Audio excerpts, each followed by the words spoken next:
आपले सर्वांचे Radiance update या यूट्यूब चॅनलवर स्वागत आहे मित्रांनो. आज आपण या व्हिडिओच्या माध्यमातून जे आहेत आजपर्यंत झालेली कारवाई जी आहेत 9 तारखेची त्याबाबतचं प्रसिद्धी पत्रक जे आहे पवित्र पोर्टलवर अपलोड करण्यात आलेलं आहे त्या संदर्भातली आपण इथे माहिती घेणार आहोत. मित्रांनो, आज दिनांक जे आहे 9 फेब्रुवारी 2024 वेळ दुपारी 2 वाजेपर्यंतची हे अपडेट्स असणार आहे पवित्र पोर्टलची. तर त्यामध्ये जे लॉक करण्याची फॅसिलिटी आहे मित्रांनो ते आता सुरू करण्यात आलेली आहे. या संदर्भातली ही माहिती जी आहे आज आपण या व्हिडिओच्या माध्यमातून जाणून घेणार आहोत. आपण स्क्रीनवर जे बघत आहात त्यामध्ये लिहिलेलं आहे प्रसिद्धी पत्रकामध्ये की उमेदवारांना पवित्र पोर्टलवर जनरेट केलेले प्राधान्यक्रम लॉक करण्याची सुविधा सुरू करण्यात आलेली आहे. सदरची सुविधा दिनांक 9/2/2024 ते 12/2/2024 या कालावधीमध्ये सुरू राहील याची उमेदवारांनी नोंद घ्यायची आहे. म्हणजेच मित्रांनो, जे तुम्हाला आजपासून ते 12 फेब्रुवारी 2024 पर्यंत जे पसंती क्रम आहे आपण जनरेट केलेले आहेत ते लॉक करता येतील.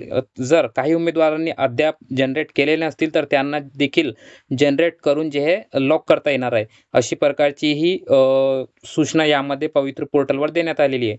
आता जे एजबार झालेले उमेदवार आहे वयाअधिक या कारणास्तव प्राधान्यक्रम जनरेट होत नसलेल्या उमेदवारांना खाजगी शैक्षणिक व्यवस्थापनातील जे इयत्ता 9 ते 10 आणि 11वी-12वीचे जे गट आहे या गटातील प्राधान्यक्रम देण्याची सुविधा देखील सुरू करण्यात आलेली आहे. म्हणजेच मित्रांनो, ज्यांना एजबारमुळे खाजगी संस्थांचे 9 ते 10, 11-12चे पसंतीक्रम जनरेट होत नव्हते ते देखील सुविधा आता त्यांनी उपलब्ध करून दिलेली आहे. उमेदवारांनी त्यांच्या लॉगिनवर जाऊन जे मित्रांनो 9 ते 10, 11, 12चे जे पसंतीक्रम आहेत ते जनरेट करायचे आहे. जर पूर्वी जनरेट केले असतील तर मित्रांनो त्यांना जे आहे डिलीट करून एकदा बघायचं आहे की त्यामध्ये त्यांना पसंतीक्रम आता उपलब्ध करून देण्यात आलेले आहे. एजबार झालेल्या उमेदवारांच्या संदर्भात ही 2 नंबरचा पॉईंट आहे. त्यानंतर या प्रकारच्या उमेदवारांनी प्राधान्यक्रम जनरेट करून विहित मुदतीत लॉक करण्याची कारवाई करावी. म्हणजेच त्यांना देखील 12 तारखेपर्यंत जनरेट करून लॉक करायचे आहे मित्रांनो.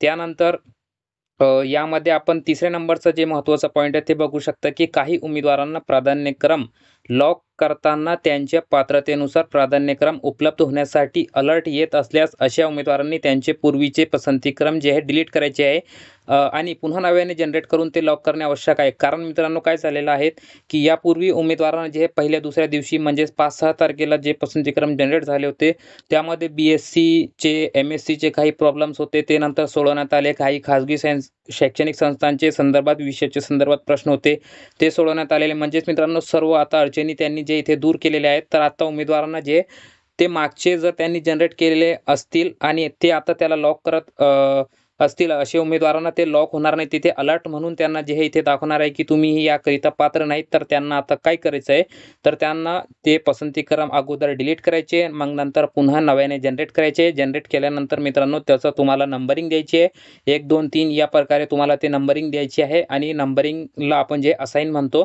असाइन केल्यानंतर तुम्हाला जे आता लॉक करता येणार आहे. आजपासून ते 12 तारखेपर्यंत तुम्हाला देखील लॉक करण्याची सुविधा इथे त्यांनी उपलब्ध करून दिलेली आहे.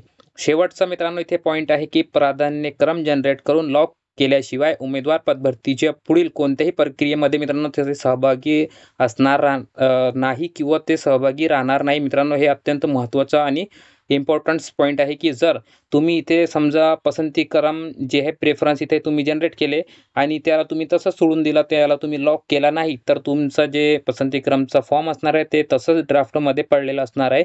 त्याचा पुढे कोणताही तुम्हाला फायदा होणार नाही आणि तुम्ही स्पर्धेत देखील राहणार नाही. याचं उमेदवारांना काय करायचं आहे तर ते पसंतीक्रम जे जनरेट केलेले आहे ज्याला असाइन केलेलं आहे ज्याला तुम्ही नंबरिंग दिलेली आहे ते तुम्हाला मित्रांनो इथे लॉक करणे आवश्यक आहे. तरच तुम्ही प्रक्रियेमध्ये राहणार अन्यथा तुम्ही स्पर्धेच्या बाहेर गेलेले आहे असे तुम्हाला समजायला असे समजायला तुम्हाला याला ऑप्शन देखील राहणार नाही मित्रांनो. कारण आता बरेच उमेदवारांचा मेसेज आला होता की सर आम्ही जेव्हा जे सर्टिफाईडचा फॉर्म होता तर ते सर्टिफाईड केला नव्हता त्याच्यावर वॉटरमार्क देखील नाही सर्टिफाईडचा. तर मित्रांनो असे उमेदवार देखील आता स्पर्धेमध्ये नाहीत. आणि जर आता उमेदवारांनी इथपर्यंत येऊन देखील जर लॉक केले नाही पसंतीक्रम म्हणजे जनरेट केले नंबरिंग दिली परंतु त्याला जर त्यांनी लॉक नाही केला तरी ते देखील मित्रांनो ते भरती प्रक्रियेमध्ये राहणार नाही किंवा स्पर्धेमध्ये राहणार नाही. तर मित्रांनो याबाबतची सर्वांनी काळजी घ्यायची आहे आणि आपण जनरेट केलेले पसंती क्रम लॉक झाले आहेत का?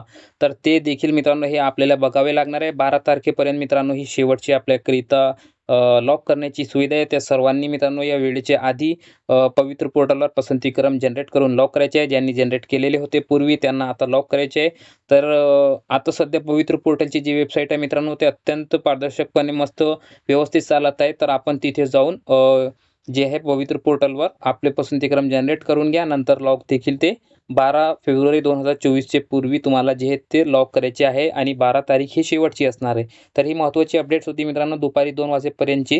आज पासून आयुक्त कार्यालयाच्या वतीने लॉक करण्याची सुविधा सुरू करण्यात आलेली आहे आणि लवकरच तुम्हाला जे तुमच्या लॉगिनच्या माध्यमातून लॉक देखील करता येणार आहे पसंतीक्रम.